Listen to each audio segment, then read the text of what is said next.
सुगस Tata Motors में आज आई है बड़ी गिरावट। गिरावट के पीछे का रीजन साफ साफ है, कंपनी के रिजल्ट्स जहां पर रेवेन्यू में ड्रॉप है। ऑल दो प्रॉफिट्स में स्काई राइज हाई है, बट प्रॉफिट्स भी इस तरह से नहीं आए कि कंपनी के एक्चुअल रेवेन्यू से प्रॉफिट हुए हो, बल्कि ये प्रॉफिट कुछ अलग तरीके से। सब चीजों को समझेंगे। लास्ट वीडियो में हमने डिस्कस किया था आपका consolidation zone, proper chart last video के अंदर आपको मिल गया था टाटा मोटर पैसेंजर व्हीकल का। एक बार आप चाहो तो ग्लिम्स ले सकते हो। यहां पे हमने डिस्कस किया था कि स्टॉक ने एक डाउनवर्ड एजिस पैटर्न बनाया, उसके बाद में 401 से 440 ये आपका कंसोलिडेशन जोन, 440 रिस्ट्रिक्शन है और 401 का अगर बेस ये आपका टूट जाता है तो आप गिर जाते हो टुवर्ड्स 380। 380 आपका मिड बेस है और 340 आपका क्रूशियल बेस है। यानी कि 401 आपका टूटता है तो 380 आपका मिड बेस और 340 आपका क्रूशियल बेस। ये चीज हमने लास्ट वीडियो में डिस्कस करी थी पैसेंजर व्हीकल टाटा मोटर्स के, क्योंकि किसी भी डाउनवर्ड एजिस पैटर्न के बाद में बनता है कंसोलिडेशन। उस कंसोलिडेशन से ब्रेकआउट बनेगा या नहीं बनेगा वो डिसाइड करती है न्यूज। और आपके पास न्यूज आई है कंपनी के Q2 से रिलेटेड, जहां पे जेएलआर वॉल्यूम ड्रॉप हुआ, जिसकी वजह से मार्केट एक्सपर्ट्स ने मार्जिन भी कट कर दिया और कंपनी का एक्चुअल मार्जिन भी कट हुआ है, जिसकी वजह से टाटा मोटर पैसेंजर व्हीकल में आज लगभग 5% की गिरावट हुई और गैप डाउन ओपनिंग देखने को मिली इस स्टॉक में। अब रिजल्ट्स आप लोगों को मालूम पड़ ही चुके होंगे अभी तक क्या कंपनी ने रिजल्ट्स दिए हैं। आउटपुट प्रेशर कंपनी के ऊपर है, एबिटा में भी कंपनी का नुकसान देखने को मिला है, डिविडेंड स्टैंस जो है वो कंपनी का नियर टर्म में रिकवरी पाथ के पास देखने को मिल रहा है। तो ये है ओवरऑल कंपनी का एक छोटा सा ग्लिम्स कह सकते हो रिजल्ट्स का। अभी प्रॉपर रिजल्ट्स भी देखेंगे।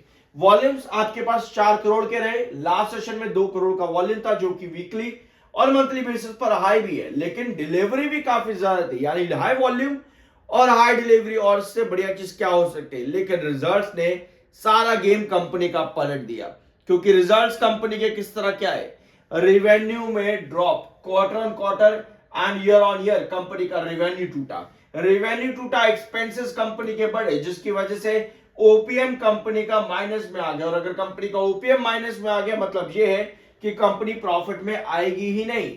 लेकिन अदर इनकम में कंपनी ने कमाल किया और 81,507 करोड़ की कंपनी की अदर इनकम जनरेट होती है, जिसके बाद कंपनी 76,000 करोड़ का प्रॉफिट दे देती है। बट ये प्रॉफिट अदर इनकम से है, कंपनी के एक्चुअल बिजनेस से नहीं है।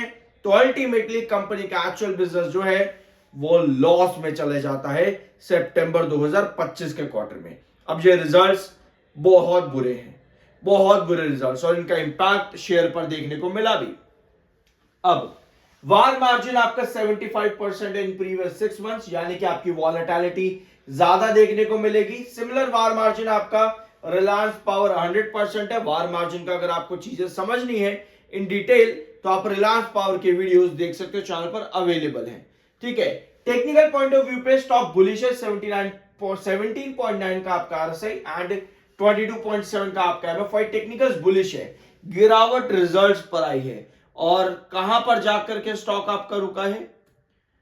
ठीक है, तो ये रही आपकी आज के दिन गैप डाउन ओपनिंग, और आपकी जो क्लोजिंग आई है वो लगभग 372 पे आई है, यानी कि 380 ये वाला मिड बेस भी आज ब्रेक डाउन हो गया।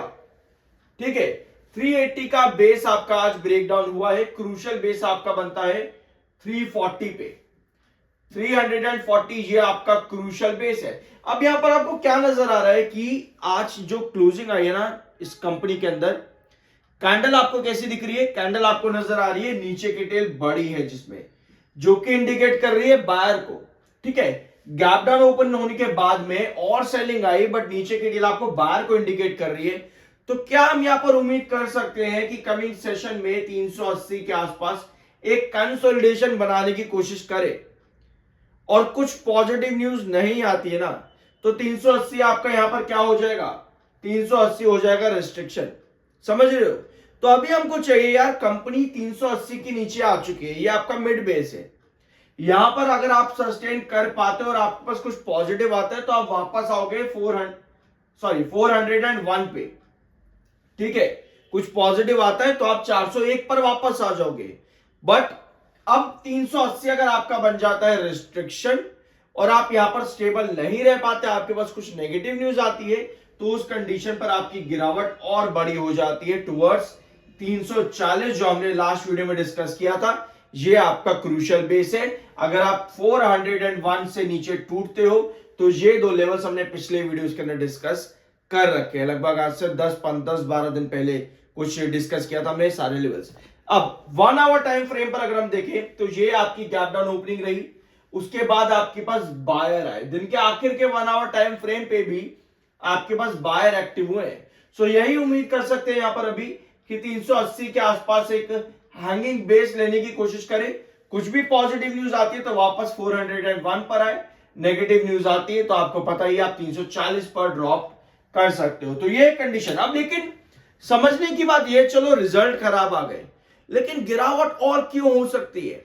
हमने ये चीज डिस्कस करी थी लास्ट वीडियो के पैटर्न पर आपके टाटा मोटर पैसेंजर व्हीकल के, कि कोई भी अपवर्ड वेजिस पैटर्न बनता है। मैं आपको एक बार स्क्रीन पर भी दिखा देता हूं फिर से, अगर आप चाहो तो पिछला वीडियो देख लेना ताकि आपको ये चार्ट अच्छे से समझ में आ जाए। कोई भी स्टॉक जब एक डाउनवर्ड वेजिस पैटर्न क्रिएट करता है, डाउनवर्ड वेजिस पैटर्न के बाद बनता है आपका एक साइडवेज कंसोलिडेशन पैटर्न। उस साइडवेज कंसोलिडेशन पैटर्न के अंदर जैसे 440 का आपका यहां पर रिस्ट्रिक्शन था, वो तब तक ब्रेकआउट नहीं होगा, यानी कि अपवर्ड वेजिस पैटर्न में तब तक कन्वर्ट नहीं होगा तब तक आपके पास पॉजिटिव न्यूज ना आ जाए। अगर आपके पास कुछ पॉजिटिव नहीं आ रहा तो वो आप साइडवेज पैटर्न पर ही कंटिन्यू रहेगा, यानी कि कोई भी कंसोलिडेशन डाउनवर्ड वेजेस पैटर्न बनने के बाद में तब तक ब्रेकआउट या ब्रेकडाउन नहीं होता जब तक उसके पास कोई पॉजिटिव न्यूज या फिर कोई नेगेटिव न्यूज रिस्पेक्टिवली ना आ जाए। समझ रहे हो इस चीज को। एक बार नेगेटिव न्यूज आ गई तो आप क्या करोगे, एक डाउन पैटर्न क्रिएट करोगे, फिर से एक साइडवेज पैटर्न की तरफ जाओगे, जो अभी के केस में बनता है कहां पर, लगभग 380 के रिस्ट्रिक्शन के साथ में। तो ये होता है आपका टोटल पैटर्न, यानी कि डाउनवर्ड एजिस पैटर्न, उसके बाद में साइडवेज। आपको पास न्यूज क्या आती है, रिस्ट्रिक्शन पर या फिर बेस पर, उस पर डिपेंड करता है कि आपका नेक्स्ट चार्ट किस तरह से बनेगा उस पर्टिकुलर कंपनी के अंदर। ठीक है, तो ये है condition Tata motor passenger vehicle की। आई होप कि वीडियो आपको पसंद आया होगा। बाय सेल की कोई रिकमेंडेशन नहीं है। I am NISM certified. Subscribe जरूर कर देना। मिलता अगले वीडियो में।